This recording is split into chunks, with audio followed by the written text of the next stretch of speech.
السلام علیکم ورحمۃ اللہ وبرکاتہ۔ اعوذ باللہ من الشیطان الرجیم، بسم اللہ الرحمن الرحیم۔ عم یتساءلون عن النبأ العظیم الذی هم فیہ مختلفون کلا سیعلمون ثم کلا سیعلمون۔ کس چیز کے بارے میں وہ آپس میں چہمی گوئیاں کرتے ہیں، ایک دوسرے سے پوچھتے ہیں؟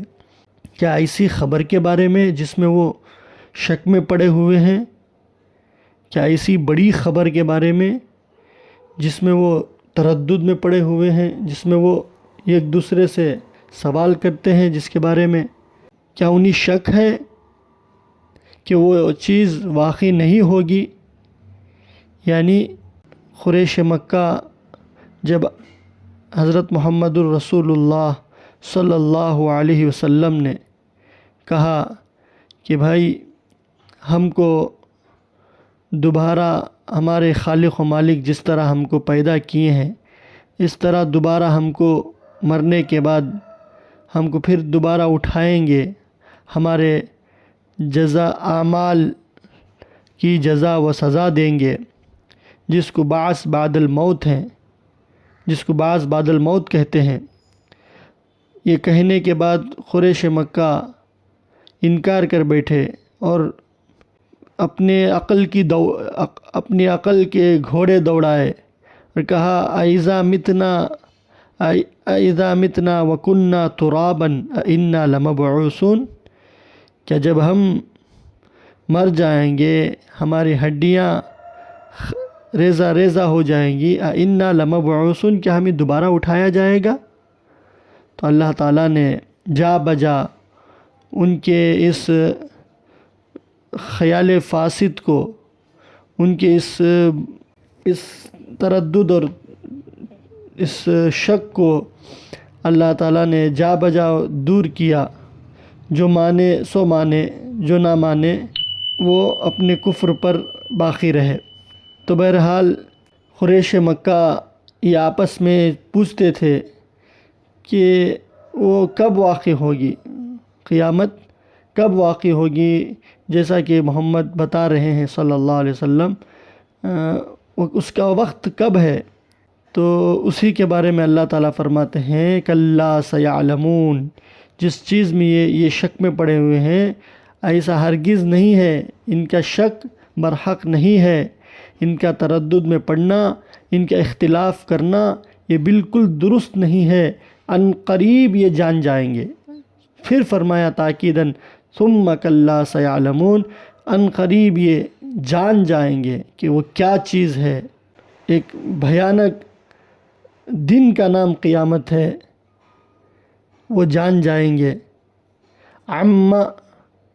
عم اس کی تفسیر میں حضرات مفسرین فرماتے ہیں عم اصل میں عما ہے، انما الف کو حذف کر دیا گیا، جیسے لما، فیما، بیما میں وہ الف محذوف ہو جاتا ہے، اسی طرح عما میں حذف کر دیا گیا۔ ایک قرآن کی ایک خوبصورتی ہے، قرآن کا ایک ایسا اعجاز ہے، قرآن کا ایک معجزہ ہے کہ یہ فصاحت اور بلاغت کا سمندر ہے۔ اس جیسی کوئی آیت، اس جیسے ایک صورت، ایک جیسا ایک پارہ، ایک جیسی ایک صورت کوئی قیامت تک پیش نہیں کر سکتا۔ یہ چیلنج تھا عرب سے، فَإِن كُنتُمْ فِي رَيْبٍ مِّمَّا نَزَّلْنَا عَلَىٰ عَبْدِنَا، اگر تم شک میں پڑے ہو اس چیز کے بارے میں جو کتاب ہم نے اپنے بندے محمد صلی اللہ علیہ وسلم پر اتارا ہے، نازل کیا ہے، فَأْتُوا بِسُورَةٍ، جیسی کوئی صورت ہی لاؤ، وَادْعُوا شُهَدَاءَكُمْ، اور تم اپنے حامیوں کو، مددگاروں کو، اپنے بڑے بڑے فصحاء کو بلا لو، ان کنتم صادقین، اگر تم اپنے دعوے میں سچ ہو۔ وَفَإِن لَّمْ تَفْعَلُوا، اللہ نے کہا فَإِن لَّمْ تَفْعَلُوا وَلَن تَفْعَلُوا، اگر تم نہیں کر سکے، تم کر ہی نہیں سکتے، فَاتَّقُوا النَّارَ الَّتِي، تو اس آگ سے ڈرو، فَاتَّقُوا النَّارَ الَّتِي أُعِدَّتْ لِلْكَافِرِينَ، جو کافروں کے لیے اللہ تعالیٰ نے اس کو تیار کی ہے۔ تو قرآن کا یہ ایک اعجاز ہے، قرآن کا ایک کرشمہ ہے کہ اس جیسی کوئی ایک صورت بھی کوئی قیامت تک پیش نہیں کر سکتا۔ بہرحال عما یتساءلون، یتساءلون یہ آپس میں ایک دوسرے سے سوال کرنے کو کہتے ہیں۔ تو اس تردد کو دور کرنے کے لیے، اس شک کو دور کرنے کے لیے قریش مکہ کے اللہ تعالیٰ نے اپنے دلائل، 9 دلائل پیش کیے ہیں۔ ارے جو ذات ان چیزوں پر قادر ہے، کیا وہ بعث پر قادر نہیں ہوگا؟ تمہارے اٹھانے پر قادر نہیں ہوگا؟ ارے تم کچھ نہیں تھے، تم کو پیدا کس نے کیا؟ اللہ نے پیدا کیا۔ تو جو ذات تمہارے اول پیدا کرنے پر قادر ہے، تو کیا تمہارے ثانی پیدا کرنے پر وہ قادر نہیں ہے؟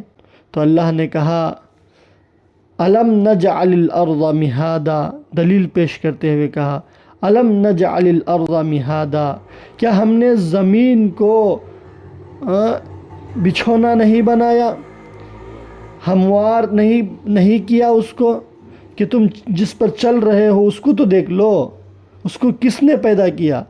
جو ذات اس ایسی قدرت رکھتا ہے تو کیا وہ تمہارے اٹھانے پر تمہارے قادر نہیں ہے؟ کتنی زمین ہے، کتنی بڑی زمین ہے، اس ساری کی ساری زمین کو اللہ نے بچھونا بنا دیا، فرش بنا دیا۔ والجبال اوتادا، اور پہاڑوں کو دیکھو، پہاڑ ہیں، پہاڑ کتنے بڑے بڑے پہاڑ ہیں، اور ان کو جو ہے ایسا لگتا ہے جیسے انسان جو ہے اپنا کوئی خیمہ بناتا ہے تو جو کیلیں ٹھوک کے جو ہے اس کو خیمے کو مضبوط بناتا ہے، تو ویسا جو ہے اللہ نے پہاڑوں کو جو ہے پہاڑوں کو جو ہے میخوں کی شکل میں جو ہے اللہ تعالیٰ بنا دیا، یعنی پہاڑوں کو ان کی جگہوں پر قائم رکھا۔ کون ہے؟ تو جو ذات پہاڑوں کو اس کی جگہوں پر قائم رکھ سکتا ہے، تو کیا وہ تمہارے دوبارہ اٹھانے پر قادر نہیں ہے؟ وَخَلَقْنَاكُمْ أَزْوَاجًا، اور تم کو جوڑا بنایا، نر ہے، مادہ ہے، عورت ہے تو مرد ہے، بکرا ہے، بکری ہے، بیل ہے، گائے ہیں، تو ہر چیز کو اللہ تعالیٰ نے جوڑا بنایا۔ جیسا کہ سورہ یاسین میں سبحان الذی خلق الازواج کلہا مما تنبت الارض ومن انفسہم ومما لا يعلمون، اللہ اکبر۔ اللہ فرماتے ہیں پاک ہے وہ ذات، سبحان الذی خلق الازواج، کہ اللہ تعالیٰ نے جوڑوں کو بنایا، مما تنبت الارض، نباتات میں جو کچھ اگتا ہے، جو کچھ تم اگاتے ہو، ومن انفسہم، اور انہی لوگوں میں سے، ومما لا یعلمون، اور جو کچھ وہ نہیں جانتے، سب کو اللہ تعالیٰ نے جوڑا جوڑا بنایا۔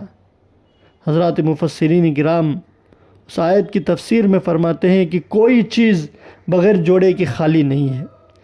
حیوانات مکلف، حیوانات غیر مکلف، نباتات، جمادات، ہر چیز میں اللہ تعالیٰ نے جوڑا بنایا۔ وَخَلَقْنَاكُمْ أَزْوَاجًا، اور ہم نے تم کو جوڑا جوڑا بنایا۔ اگر چاہتا تو صرف اللہ تعالیٰ مردوں ہی کو بناتے، اگر چاہتے تو صرف عورتوں کو بناتے، اگر چاہتے تو صرف جو ہے گائے ہی بناتے، بیل نہ بناتے، بکریاں ہی بناتے، بکرے نہ بناتے، صرف ایک جنسیت پر اکتفا کرتے، لیکن اللہ نے ایسا نہیں کیا۔ تمہاری راحت کے لیے، تمہاری تسکین کے لیے اللہ نے تم کو جوڑا جوڑا بنایا، تاکہ تم ایک دوسرے سے اپنا دل بہلا سکو، اپنی بیزارگی، اپنی تنہائی دور کر سکو۔ وَخَلَقْنَاكُمْ أَزْوَاجًا، ہم نے تم کو جوڑا جوڑا بنایا۔ تو جو ذات جوڑا جوڑا بنایا ہے، وہ ذات جو ہے اس پر قادر ہے، تو کیا بعض پر قادر نہیں ہے؟ ضرور قادر ہے۔ پھر آگے فرماتے ہیں وَجَعَلْنَا نَوْمَكُمْ سُبَاتًا، ارے کس نے بنایا تمہاری نیند کو راحت کا سامان؟ تم جو ہے دن بھر کام کر کے تھکے ہارے آ جاتے ہو اور سوتے ہو، اور اس نیند کو راحت کا ذریعہ اور سامان کس نے بنایا؟ اللہ نے بنایا، تو جو تمہاری نیند کو راحت کا سامان بنانے پر قادر ہے تو کیا وہ بعث پر قادر نہیں ہے؟ ضرور قادر ہے۔ وَجَعَلْنَا اللَّيْلَ لِبَاسًا، اور اللہ فرماتے ہیں ہم نے رات کو اوڑھنا بنایا، ہم نے رات کو اوڑھنا بنایا، رات میں تم سو جاتے ہو، کوئی چیز جو ہے تمہیں نظر نہیں آتی، ہم جب چاہتے ہیں اجالا کر دیتے ہیں، ہم جب چاہتے ہیں اندھیرا کر دیتے ہیں۔ ارے ہے کسی کی مجال کہ اللہ اگر چاہے ہمیشہ قل ارائیتم ان جعل اللہ علیکم اللیل سرمدا الی یوم القیامہ، اگر اللہ چاہے تو ہمیشہ کے لیے رات ہی بنا دے، ہے کوئی تم میں سے جو ہے دن لا سکے؟ اگر اللہ چاہے تو جو ہے سارا کا سارا وقت دن ہی کر دے، ہے کسی کی مجال کہ وہ رات لا سکے؟ بتاؤ، ہے کسی کی ہمت، ہے کسی میں اتنی قدرت؟ تو تم کیوں انکار کر بیٹھے ہو؟ تم کیوں ہمارے نبی کی رسالت کا اور ہماری توحید کا اور ہماری قدرتوں کا تم کیوں انکار کر بیٹھے ہو؟ وَجَعَلْنَا النَّهَارَ مَعَاشًا، آگے اللہ فرماتے ہیں کہ ہم نے دن کو کمائی کا ذریعہ بنایا، دن کے اجالے میں تم جاتے ہو، اس دن کو ہم نے وقت بنایا، کمائی کا وقت بنایا۔ وَبَنَيْنَا فَوْقَكُمْ سَبْعًا شِدَادًا، اللہ فرماتے ہیں ہم نے تم پر، تمہارے سروں پر، تمہارے اوپر دیکھو، نظر اٹھا کے تو دیکھو کہ تمہارے اوپر 7 مضبوط آسمان بنائے، ہے کوئی پلر، ہے کوئی ستون، ہے کسی کا کوئی ایک دوسرے پر سہارا؟ کوئی سہارا قیامت تک پیش نہیں کر سکتا، یہ ایک ستون پیش نہیں کر سکتا۔ اللہ نے تمہارے اوپر جو ہے 7 آسمان گاڑے ہیں، 7 آسمان بنائے ہیں۔ انسان ایک فلور بناتا ہے، اس کے اوپر اور دوسرا فلور چڑھانے کے لیے ستون کا محتاج ہوتا ہے، یہ ایک فلور دوسرے فلور کے لیے ستون کا، پائے پلر کا سہارا مانگتا ہے۔ اللہ کی قدرت دیکھیے، اللہ بغیر پلر، بغیر ستون کے اللہ نے 7 آسمان گاڑے۔ اور حضرات مفسرین فرماتے ہیں یہ جو 7 آسمان ہیں یہ ایک دوسرے سے بالکل الگ ہے، ایسا نہیں کہ ٹچ بھی ہے، بالکل جدا جدا۔ پہلا آسمان جدا، دوسرا آسمان جدا، تیسرا آسمان جدا، اس میں کوئی پکڑ نہیں ہے۔ اللہ کی شان دیکھیے۔ تو جو ذات اس پر قادر ہے کہ وہ 7 آسمانوں کو جدا جدا کھڑا کیا ہے، بنایا ہے، ٹھہرایا ہے، تو وہ اس بات پر قادر ہے، تو کیا تمہارے اٹھانے پر قادر نہیں ہوگا؟ ضرور قادر ہوگا۔ وَجَعَلْنَا سِرَاجًا وَهَّاجًا، آگے اللہ فرماتے ہیں ہم نے، ارے کس نے بنائے؟ چمکتا سورج کس نے بنایا؟ تم نے بنایا، ہم نے بنایا۔ اگر ہم نے بنایا ہے تو ہم اس بات پر قادر ہیں، تو کیا تمہارے بعث پر قادر نہیں ہوں گے؟ وَأَنزَلْنَا مِنَ الْمُعْصِرَاتِ مَاءً ثَجَّاجًا، اور ہم ہی ہیں جو بادلوں سے ٹھنڈا ٹھنڈا پانی ہم نے اتارا، یعنی بارش ہم نے وقت پر ہم اتارتے ہیں، وقت پر سورج نکالتے ہیں، سورج نکالتے ہیں، اور سورج جو ہے وقت پر نکالتے ہیں، وقت پر ڈبوتے ہیں، اس کا ایک وقت ہوتا ہے۔ ارے کیا مجال ہے کہ سورج جو ہے چاند میں داخل ہو جائے اور چاند سورج میں داخل ہو جائے؟ یہ ہماری مرضی سے چلتے ہیں، اب وقت پر چل رہے ہیں۔ کس کے وقت؟ جو ذات اس پر قادر ہے تو کیا بعث پر قادر نہیں ہوگا؟ تو اللہ تعالیٰ نے بے شمار دلائل کفار کو سمجھانے کے لیے، اپنے نہ ماننے والے بندوں کو سمجھانے کے لیے، اللہ نے حضرت محمد الرسول اللہ صلی اللہ علیہ وسلم کے ذریعے سے ان کو سمجھایا اور کہا دیکھو یہ تم بارش، یہ قطرہ برسا کے دکھا دو، یہ قطرہ ٹپکا کے دکھا دو، تو ہم اس پر قادر ہیں کہ بادلوں سے پانی گھسیٹ کر تمہارے لیے، تمہارے نفع کے لیے ہم زمین پر پانی جو ہے اتارتے ہیں، برساتے ہیں۔ کیونکہ جو ہے اس سے ہم تمہارے نفع کے لیے، تمہارے آسائش کے لیے، تمہاری روزی کے لیے ہم اس پانی کے ذریعے غلہ، اناج اور باغات کو سیراب کر سکیں اور تم اس سے فائدہ اٹھا سکو۔ یہ سب ہم کر رہے ہیں، یہ ساری چیزیں ہو رہی ہیں، تو کوئی ہمارے علاوہ تو ہے نہیں ہے، تو ہم ان تمام چیزوں پر قادر ہیں، تو کیا بعض پر قادر نہیں ہوں گے؟ پھر آگے فرماتے ہیں اتنے دلائل پیش کرنے کے باوجود اگر آپ نہ مانیں، اگر تم نہ مانو گے تو یاد رکھ لو ان یوم الفصل کان میقاتا، کہ یہ فیصلے کا دن وہ تو ہو کر رہنے والا ہے، اس کا ایک وقت ہے۔ کون سا دن ہے وہ؟ یوم ینفخ فی الصور، جس دن سور پھونکا جائے گا، فتأتون افواجا، تم گروہ در گروہ ہمارے پاس آؤ گے، یعنی تم کو اٹھایا جائے گا۔ وفتحت السماء فکانت ابوابا، اور آسمان پھٹ جائے گا، آسمان کھل جائے گا، یا لفظی معنی ہے آسمان کھل جائے گا، فکانت ابوابا، بس وہ دروازے ہو جائیں گے اس کے، حالانکہ پہلے سے دروازے ہیں۔ یہاں پر فتحت السماء سے مراد جو اذا السماء انشقت، اذا السماء انفطرت، وہ مراد ہے کہ آسمان پھٹ جائے۔ وسیرت الجبال، اور پہاڑ ریزہ ریزہ ہو جائے گا، پہاڑ اپنی جگہ سے ہٹ جائے گا، بالکل چٹیل میدان ہو جائے گا، برابر سرابر ہوگا، روز محشر بپا ہوگا، فکانت سرابا، بس وہ ایک ہبا منصورہ ہو جائے گا۔ جس طرح دوسرا ترجمہ کرتے ہیں پہاڑ روئی کے گالوں کی طرح اڑتا پھرے گا، یعنی سراب کہتے ہیں آسمان میں جو ہمیں سفیدی نظر آتی ہے، جو غبار نظر آتا ہے، اس کو ہم سراب کہتے ہیں۔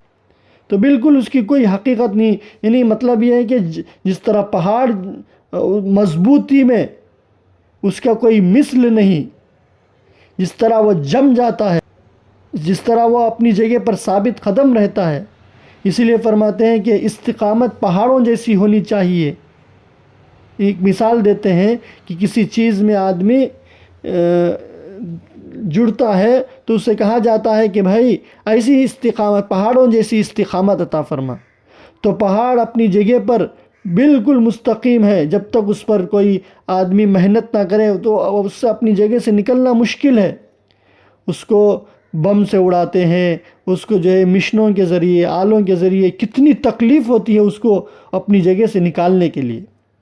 قیامت کا ایک ایسا ہولناک منظر ہوگا کہ جب وہ وقت آئے گا تو پہاڑ تو جو ہے بس روئی کے گالوں کی طرح اڑتا پھرے گا، اس کی کوئی حیثیت ہی نہیں۔ ان جہنم کانت مرصادا، اللہ فرماتے ہیں ارے جہنم تو وہ گھات کی جگہ ہے، وہ تو انتظار میں ہے، حل من مزید، وتقول حل من مزید۔ اب یہ جہنم کس کے لیے ہے؟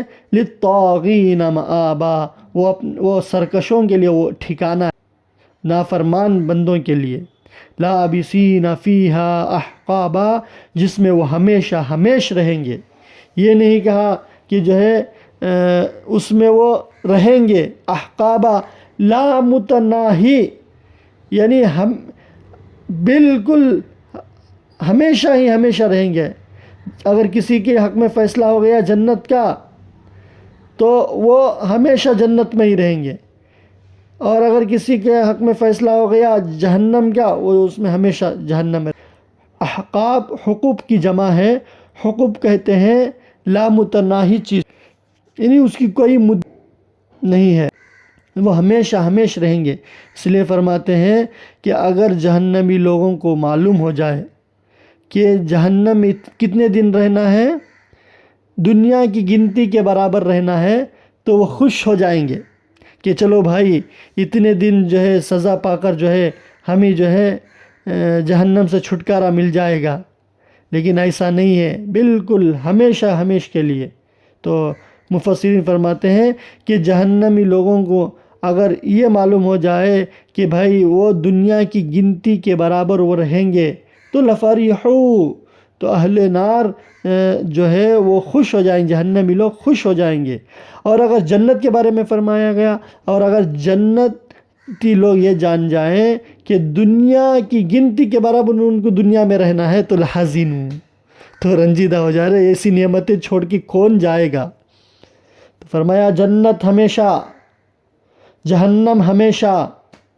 تو اس لیے ہماری باتوں کو مان جاؤ، ہمارے بھیجے ہوئے رسول کی رسالت کو اپناؤ، اس کی پیروی کرو، ہمارے احکامات پر عمل کرو، کفر سے شرک سے باز آ جاؤ، تو تمہیں ہمیشہ ہمیشہ کی جنت اپنی دیں گے۔ نہیں مانو گے تو وہ بھی ہمیشہ ہمیشہ کا جہنم، تمہارا اوڑھنا بچھونا جو تم کہو، تمہارا ٹھکانہ سب تمہارا ہو جائے۔ اس لیے اللہ فرماتے ہیں لا یذوقون فیہا بردا ولا شرابا، ارے جہنمی لوگ جہنم میں کوئی ٹھنڈک محسوس نہیں کریں گے، کوئی شراب نہیں پینے کے لیے، کوئی چیز انہیں نہیں دیا، پانی پانی کہیں گے، جو ہے پیاس لگے گی، انہیں جو ہے کچھ نہیں دیا جائے گا مگر کھولتا ہوا پانی پئیں گے تو ساری انتڑیاں جو ہے باہر نکل آئیں گی۔ اور غساقا، ایسا گرم پیپ جو انہی کے جسموں سے جو ہے پگھل کر جو پیپ بنا ہے وہی پیپ ان کو پینے کے لیے دیا جائے گا۔ حضرات مفسرین فرماتے ہیں برد سے مراد نیند مراد ہے، کہ انہیں نیند کا کوئی مزہ انہیں نہیں ملے گا۔ برد ٹھنڈی چیز کو کہتے ہیں، یعنی مطلب یہ ہے کہ انہیں کوئی ٹھنڈک ہی محسوس نہیں ہوگی، کوئی سکون ہی نہیں ہوگا، کوئی نیند ہی نہیں ہوگی۔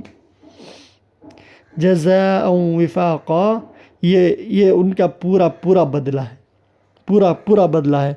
پورا بدلہ کا مطلب یہ ہے کہ جب انہوں نے سب سے بڑا گناہ کفر ہے، کفر کے مرتکب ہوئے، تو جو گناہ کے سب سے بڑا ہے تو اس کے مطابق ان کو سزا بھی بڑی دی، کیا؟ آگ کی سزا، جہنم کی سزا۔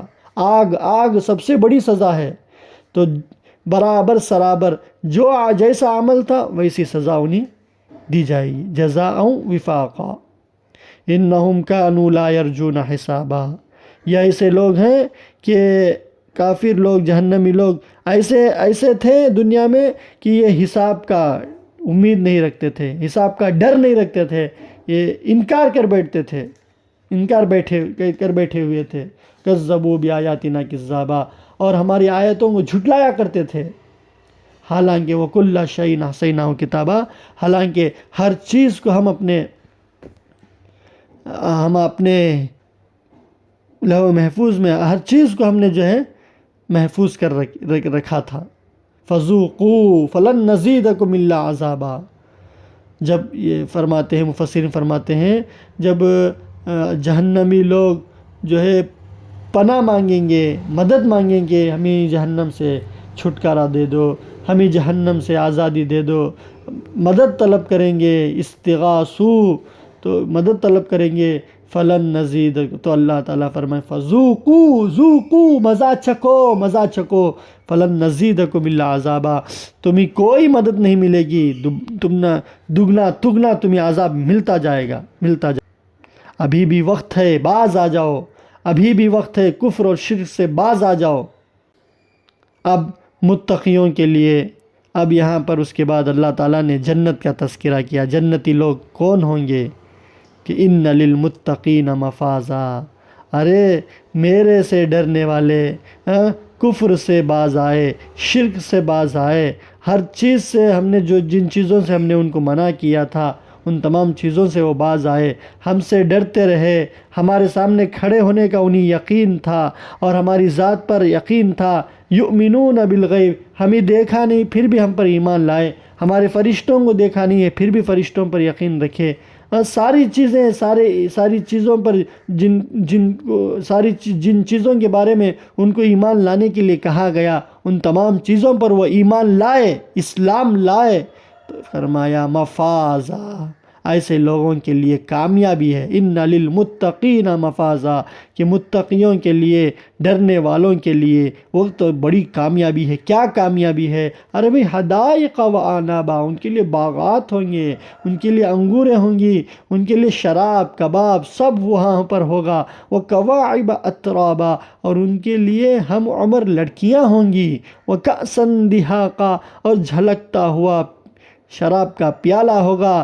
لا يسمعون فیہا لغوا ولا کذابا، وہ وہاں پر اپنی ناموافق کوئی بات نہیں سنیں گے۔ آج آدمی بڑا عہدے پر پہنچ جاتا ہے تو کوئی ایک بات اس کے نازیبا ہوتی ہے، نا موافق ہوتی ہے، تو اس کو سننے کے لیے برداشت نہیں کرتا۔ تو اللہ فرماتے ہیں کہ یہ دنیا کا مسئلہ ہے، ہماری آخرت کا مسئلہ دیکھو، ہماری جنت کا مسئلہ دیکھو۔ جنت میں جنتی لوگ ادنا سا بھی جنتی اپنے ناموافق بات کوئی وہ اس کو سنائیں گے نہیں، ولا کذابا، اور نہ ہی جھوٹ بات اس کو سنائیں گے۔ جھوٹ سے آدمی سے اس کا ماحول خراب ہوتا ہے، جھوٹ سے ماحول خراب ہوتا ہے۔ تو جنت میں بھی جھوٹ نہیں ہوگا، بالکل سیدھی سیدھی بات وہ اس کو سنایا جائے گا۔ حضرات مفسرین فرماتے ہیں کہ وہ جو چاہے گا وہ سنے گا۔ جزاء من ربک، کیوں؟ اس لیے کہ اس نے دنیا میں رہتے ہوئے اس نے مشقت اٹھائی، رب کو راضی کیا، اپنے خالق کو راضی کیا، اپنے رب کے احکامات پر چل کر اس نے دنیا میں زندگی گزاری۔ اب اس کے لیے انعامات ہی انعامات ہیں، دنیا میں، آخرت میں، جنت میں جو چاہے کرے، اس کے لیے آزادی ہے، اس کے لیے کوئی روک ٹوک نہیں۔ جزاء من ربک عطاء حسابا، اللہ فرماتے ہیں یہ تیرے رب کی طرف سے جزا ہے، اور جزائے کامل ہے، اور ایسی جزا ہے کہ اس طرح کی کوئی جزا کوئی دے نہیں سکتا۔ کون ہے تمہارا رب؟ وہ رب ہے آسمانوں کا، رب السماوات والارض، آسمانوں زمینوں کا مالک رب ہے، اور جو ان کے درمیان ہیں، جتنی مخلوقات ہیں، سب کا خالق و مالک اللہ ہے، رحمان ہے۔ لا یملکون منہ خطابا، رحمان اس لیے لایا گیا کہ جنتی لوگوں کے لیے بہت رحمان ہے، بہت زیادہ وہ رحم کرے گا۔ لا یملکون منہ خطابا، اس کے سامنے کوئی چوں چرا نہیں کر سکتا، یہ کیسا، یہ کیوں، وہ کس واسطے، کوئی کسی کی مجال نہیں کہ اس کے سامنے چوں و چرا کر سکے، کیوں اور کیسے کہہ سکے۔ یوم یقوم الروح والملائکۃ، جس دن روح یعنی سید الملائکہ جبرائیل اور سارے کے سارے فرشتے ایک صف باندھے ہوئے ادب کے ساتھ کھڑے رہیں گے۔ لا یتکلمون الا من اذن له الرحمن، تو کوئی مخلوق میں سے کوئی مخلوق بات نہیں کریں گی مگر جسے رحمان اجازت دے۔ وقال صوابا، اور وہ درست بات کریں گے، یعنی سفارش کریں گے۔ ذالک الیوم الحق، ارے اتنے باتیں بتانے کے بعد بھی اللہ فرماتے ہیں وہ دن تو برحق ہے، آنے والا ہے۔ انہم یرونہ بعیدا ونراہ قریبا، تم اس کو دور سمجھتے ہو، ہم اس کو قریب سمجھتے ہیں۔ ایک ضابطہ ہے، کل آت فہو قریب، جو آنے والی چیز ہے وہ قریب ہے۔ فمن شاء اتخذ الی ربہ مآبا، سو اللہ تعالیٰ نے اختیار دیا، فمن شاء فلیؤمن ومن شاء فلیکفر انا اعتدنا جہنم للکافرین نزلا۔ اللہ فرماتے ہیں سو جو چاہے ایمان لائے، جو چاہے کفر کرے، ہم تو جو ہے اپنا جو ہے جہنم کو تیار کر کے رکھے ہیں۔ یہ میزبانی ہے کافروں کے لیے، مشرکوں کے لیے۔ تو فمن شاء، تو جو چاہے اپنے رب کے پاس اپنا ٹھکانہ بنا لے، اپنے رب کو راضی کر کے اللہ کی جنت حاصل کر لے۔ اللہ اکبر۔ انا انذرناکم عذابا قریبا، بے شک ہم تم کو قریب آنے والے عذاب سے تم کو ڈراتے ہیں۔ یوم ینظر المرء ما قدمت یدا، جس دن آدمی مرد ہو یا عورت دیکھ لیں گے جو کچھ اس نے آگے بھیجا ہے، اچھا بھیجا ہے تو اچھا بھی دیکھ لیں گے، برا بھیجا ہے تو برا بھی دیکھ لیں گے، اچھے اعمال کی سزا پائیں گے، برے اعمال کی بھی سزا پائیں گے۔ وَيَقُولُ الْكَافِرُ، کافر کہیں گے یا لیتنی کنت ترابا، کاش ہم مٹی ہو جاتے۔ یہ اس وقت کہیں گے جب جو ہے اللہ تعالیٰ، چونکہ حیوان مکلف انسان ہے، انسان اور جنات یہ دونوں مکلف ہیں، ان کے اعمال کے بارے میں ان کو حساب دینا پڑے گا۔ لیکن دوسری مخلوقات جیسے حیوانات ہیں، غیر مکلف جسے کہتے ہیں، چوپائے، تو اللہ تعالیٰ ان کو کہیں گے تم مٹی ہو جاؤ، تو یہ مٹی ہو جائیں گے۔ تو ان کو دیکھ کر کافر لوگ کہیں گے یا لیتنی کنت ترابا، کاش کہ ہم بھی مٹی ہو جاتے، کاش کہ میں بھی مٹی ہو جاتا، کوئی حساب نہیں، کوئی کتاب نہیں، کوئی جزا نہیں، کوئی سزا نہیں، کم سے کم اتنا تو ہو جاتا تو بہتر ہوتا۔ لیکن حالانکہ ایسا نہیں ہوگا۔ اچھے لوگوں کو ان کے اچھائی کی جزا دی جائے گی، اور برے لوگوں کو ان کی برائی کی سزا دی جائے گی۔ اللہ تعالی ہم سب کو قرآن پاک کو سمجھ کر زندگی گزارنے کی توفیق نصیب فرمائے۔ ایک اللہ تعالیٰ کے ایک وعدے پر، ایک وعید پر ہمیں پختہ یقین نصیب فرمائے۔ آمین۔ السلام علیکم ورحمۃ اللہ وبرکاتہ۔